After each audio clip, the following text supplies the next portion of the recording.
Jangan lupa untuk subscribe YouTube channel Metro TV News dan nyalakan notifikasinya.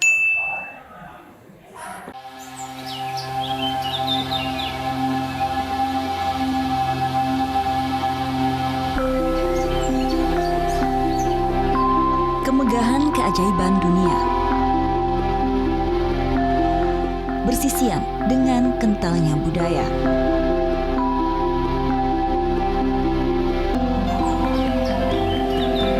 Dipelihara dalam keramahan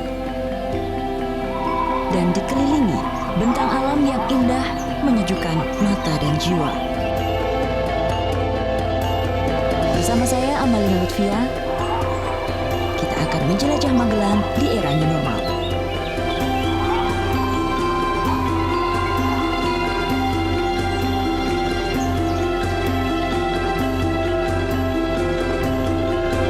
Hanya di Journey, Way to Explore.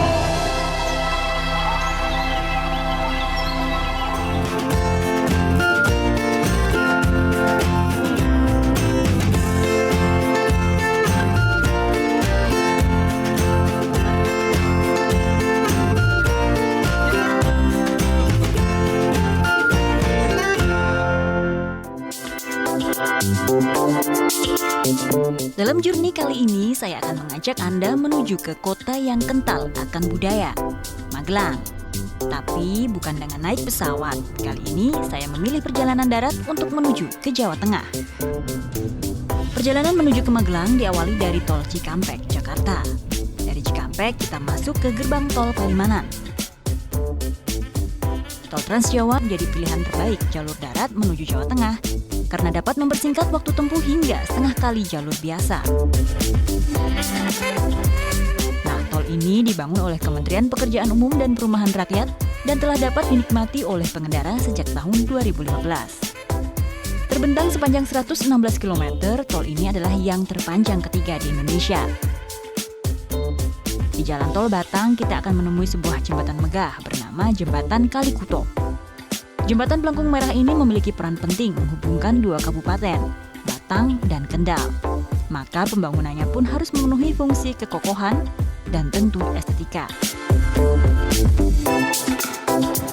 7 jam perjalanan akhirnya sampai juga di Magelang, Jawa Tengah. Selain jalan darat, traveler juga bisa memilih jalur udara menuju Magelang. Jika melalui jalur udara, traveler akan mendarat di Yogyakarta International Airport, lalu melewati underpass YIA yang unik ini. Dibangun oleh Kementerian Pekerjaan Umum dan Perumahan Rakyat, underpass yang terbentang sepanjang 1,4 km ini berfungsi sebagai penghubung jalan lintas selatan Jawa. Saat melewati terowongan, traveler akan bisa melihat beragam tarian geragung regah khas Kulon Progo dan Yogyakarta. Jalan alternatif menuju Borobudur dari Yogyakarta International Airport ditempuh melewati Jalan Sentolo. Walau menjadi jalur alternatif, namun Jalan Sentolo Nanggulan Dekso ini cukup lebar. Sementara proses pelebaran jalan masih terus dilakukan oleh Kementerian Pekerjaan Umum dan Perumahan Rakyat di titik-titik yang memiliki lebar kurang dari 7 meter. Dari Sentolo menuju Borobudur, traveler akan menemui Gerbang Klangon sebagai penanda bahwa dari titik ini menuju ke Candi Borobudur hanya tinggal berjarak sekitar 9 km lagi. Bersama 3 gerbang lain yang direncanakan akan dibangun oleh Kementerian Pekerjaan Umum dan Perumahan Rakyat, Gerbang Klangon ini nantinya akan berfungsi sebagai penanda masuk ke kawasan budaya.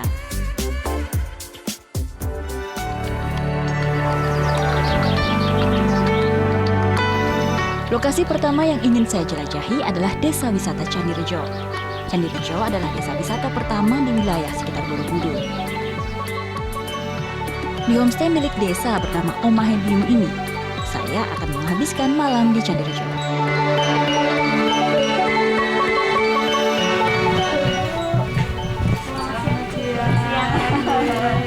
Selamat datang di homestay kami.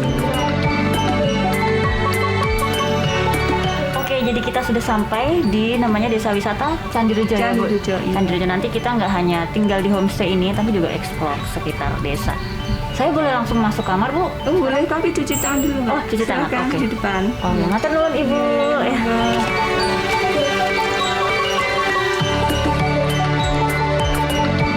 Seluruh objek wisata dan homestay di sini dikelola di bawah Koperasi Desa Wisata untuk kelestarian dan juga kesejahteraan desa. Dengan konsep desa wisata, Candi Rejo tak hanya menyewakan tempat menginap. Nah, di sini kita bisa memilih beberapa paket tur. Salah satunya tur sepeda keliling desa. Nah, karena ini desa wisata, desa Candi Rejo ini, jadi saya untuk kelilingnya harus ada pemandu, Mbak Wiwi. Mbak Wiwi, ini kita mau kemana nih, Mbak? Kita mau sepedaan, terus keliling desa, terus nanti kita setelah capek kelilingnya kita mau main gamelan. Tahu gamelan tak? Saya kebetulan pernah belajar tapi lupa. Ya udah kalau gitu kita biar nggak kepanasan langsung berangkat aja. Monggo. Bersama Mbak Wiwi, saya bersepeda dan melihat bahwa sebagian besar modernisasi di Candi Rejo ini masih dalam tahap yang terkontrol dan tidak masif. Di sini masih banyak ditemui rumah warga dan tidak ada gedung bertingkat atau hotel, walau lokasinya sangat dekat dengan tempat wisata Candi Borobudur. Wah, sangat menyejukkan sekali suasananya bagi Anda yang ingin menjauh dari hiruk-pikuk kota.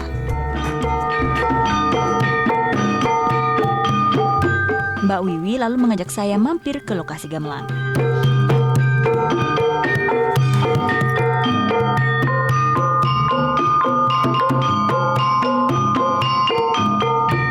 Di sini anak-anak usia sekolah dasar sedang berlatih seni karawitan Jawa atau memainkan tembang dengan alat musik gamelan.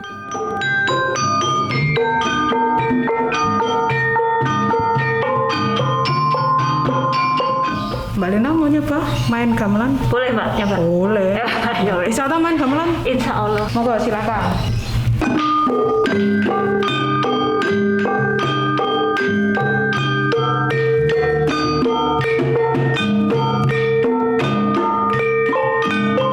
Wah, asik juga ternyata main musik gamelan bersama anak-anak. Walaupun tentunya saya masih kaku karena lama sekali tidak menyentuh alat musik yang mulai jarang ditemui ini. Akhirnya selesai satu lagu yang diulang-ulang sih, tapi saya kira udah lupa, ternyata masih inget karena dulu zaman SD sempat dapat pelajaran karawitan. Untung kesini bisa ngerasain lagi, seneng banget. Makasih ya.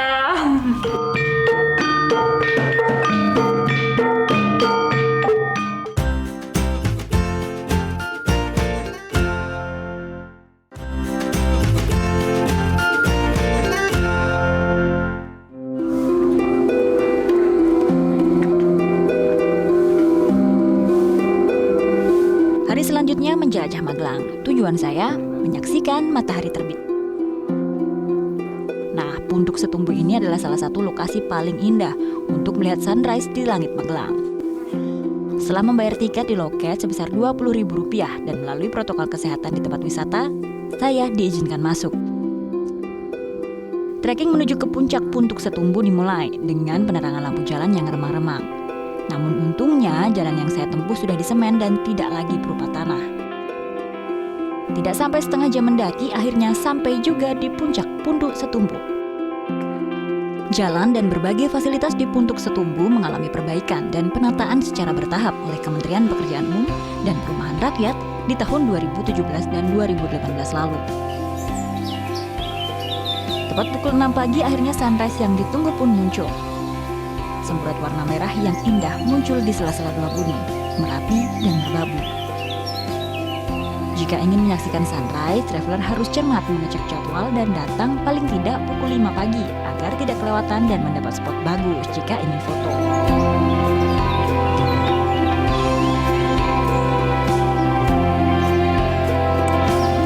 Akhirnya keluar juga tuh sunrise setelah kira-kira 1 jam nungguin. Jadi kalau mau ke sini dapat view bagusnya itu ya sekitar jam 5:30 sampai jam 6 saat sunrise. Nanti biasanya di bawah ada infonya sunrise jam berapa tuh.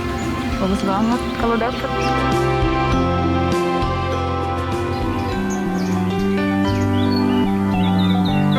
Dari Punduk Setumbu saya turun menuju ke salah satu tujuan wisata dunia, Candi Borobudur. Candi Borobudur kini telah terbuka untuk turis di masa pandemi, namun tentu dengan protokol kesehatan yang ketat. Terima kasih, silakan. Pemeriksaan suhu tubuh, disinfektasi, dan mencuci tangan.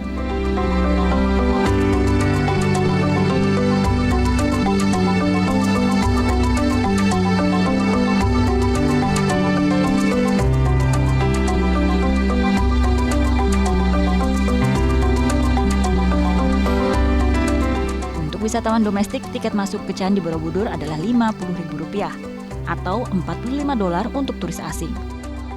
Nah, ini informasi yang harus dicatat ya para traveler.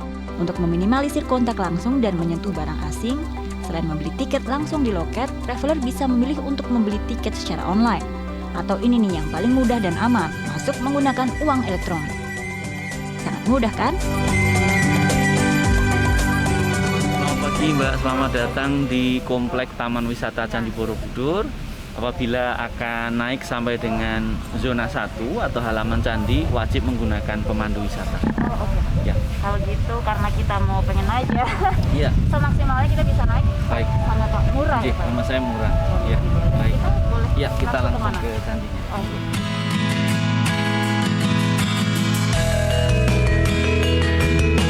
Dari loket menuju ke kawasan utama candi, kami melewati boulevard. Pada hari biasa sebelum pandemi, boulevard ini selalu penuh dilalui wisatawan. Nah, kedepannya, jalan ini akan mengalami renovasi dengan penambahan 2 meter lebar jalan oleh Kementerian Pekerjaan Umum dan Perumahan Rakyat untuk mengakomodir turis karena status Candi Borobudur sebagai tujuan wisata dunia.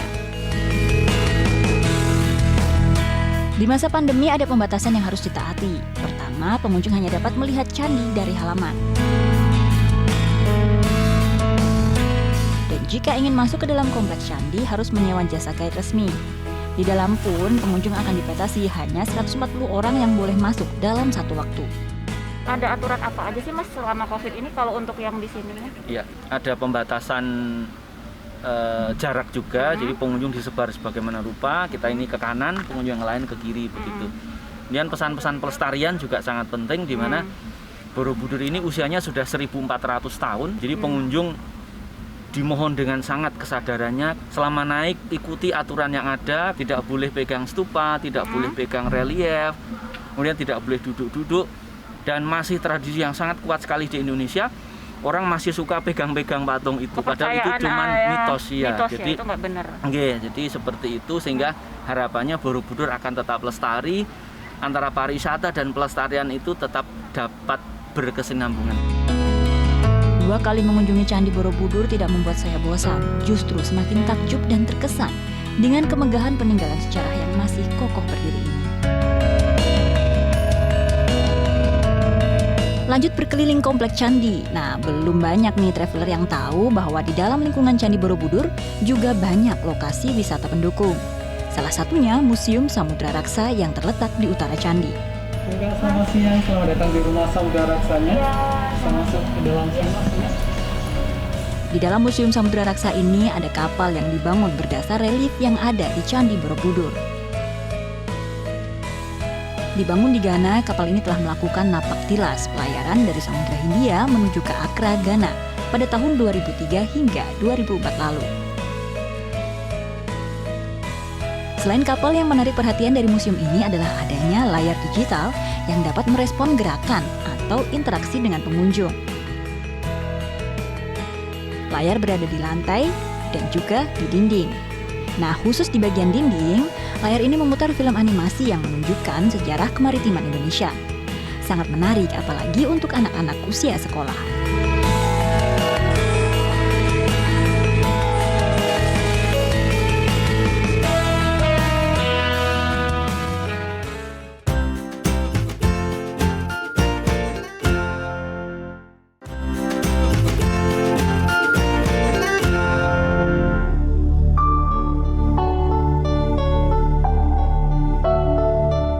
Pagi ini saya menuju ke sebuah bukit yang mungkin lebih akrab dikenal para traveler sebagai Gereja Ayam, Bukit Rema.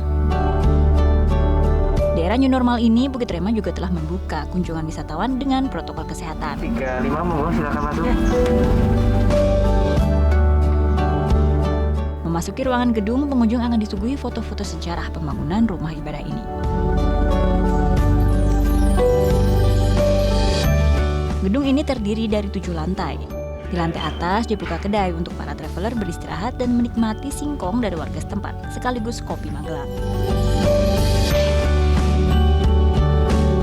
Selain itu juga ada galeri seni yang menampilkan kekayaan alam dan seni budaya khas Indonesia. Hanya satu lokasi yang masih ditutup di masa pandemi, yaitu ruang doa yang berada di lantai basement. Dan tentunya yang wajib dikunjungi saat kesini adalah mahkota yang berada di bagian paling atas. Kenapa bentuknya ayam? Sebenarnya ini bukan ayam, Oh, oke. tapi dari founder sendiri, Pak Daniel Alamsyah, ingin membuat gedung ini menyerupai merpati. Oh, Karena merpati melambangkan kasih, cinta, dan kasih sayang. pengunjung ini apalagi selain dari nggak boleh harus cuci tangan, harus tahu soal sejarah, apa etika yang harus ditaati pengunjung pas di sini sebenarnya? Yang pertama, tempat wisata ini merupakan kawasan wajib masker. Boleh dilepas saat berfoto atau makan, tapi dipakai lagi. Kemudian toleransi untuk suhu badan maksimal itu 37,5. Kemudian wajib frekuensi cuci tangan, dan yang pasti jaga jarak satu sama lain.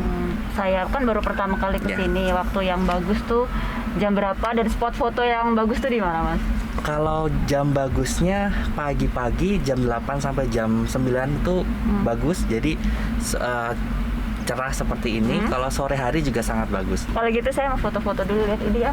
Ada gunung Sumbing. Gunung Sumbing juga di belakang. Ada Gunung Merapi, Gunung Merbabu. Dari puncak mahkota kita bisa melihat hamparan perbukitan menoreh dan hijaunya pepohonan. Juga kegagahan Gunung Sumbing. Melihat Gunung Sumbing dari dekat, saya menuju ke sebuah dusun yang berada di kaki Gunung Sumbing. Dusun Butuh di Desa Temanggung, Kecamatan Kaliangkrik, Magelang. Rumah warga di Dusun Butuh ini berdiri seperti tangga, berundak di lereng gunung. Sekilas nampak seperti kaki Gunung Himalaya di Nepal ya. Pak Lili, boleh tahu Pak, sekarang tuh katanya ada tempat-tempat foto bagus Pak. Di mana aja sekarang Pak? Betul. Yang pertama sini. Ini kami sebut terasnya Nepal Van Jawa. Ada taman depan juga. Nanti bisa ke situ. Setelah itu ada masjid kebanggaan warga Dusun Butuh juga, Masjid Baitul Taqwa. Dan juga ada dinding-dinding grafiti dan juga mural warna-warni beberapa titik di Dusun Butuh. Orang kan sekarang kan viral, banyak 1.000 orang bisa ke sini katanya ya Pak ya sehari. Minggu kemarin satu hari ada 1.000. 1.000. Apa yang harus Bapak bisa kritisi dari pengunjung atau ada aturan apa yang harus ditaati? Memakai masker dan sanitizer, dan kalau ada titik-titik tempat cuci kita wajibkan untuk cuci tangan dulu. Seperti itu. Dan yang penting juga satu yang nggak boleh dilakukan semua orang traveler adalah buang sampah itu jangan sembarangan ya Pak ya. Ya itu jadi catatan kami juga, masih ada beberapa yang buang sampah sembarangan. Kalau gitu Pak Lili, aduh saya udah kedinginan. Saya pengen jalan-jalan aja Pak ya ke atas, ke Nanti tempat-tempat yang biar Bapak agak bilang. anget sambil jalan-jalan. Siap. Nah, dari petunjuk kepala dusun, Pak Lili, saya pun harus berkeliling dan berfoto di tempat-tempat yang unik dan indah ini.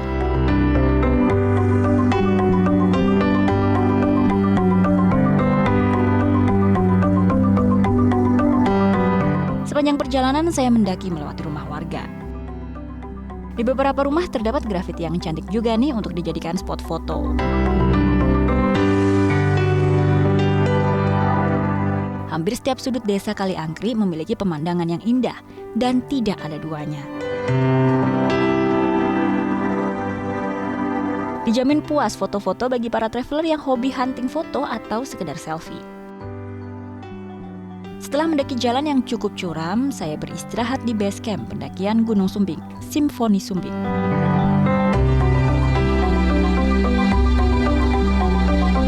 Di sini kita bisa memesan kopi, teh, atau makanan kecil dengan pemandangan hamparan hijaunya pohon, kebun warga, dan juga tentunya Gunung Sumbing.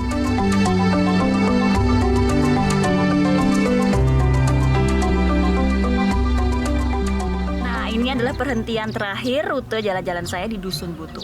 Simfoni Sumbing ini adalah base camp dari para pendaki yang pengen naik ke puncak Sumbing.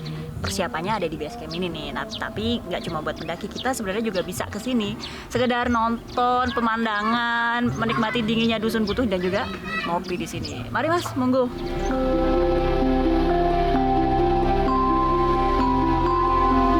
Eksotisme dan keindahan Dusun Butuh akhirnya menutup perjalanan saya kali ini di Magelang. Sampai jumpa di perjalanan journey new normal berikutnya.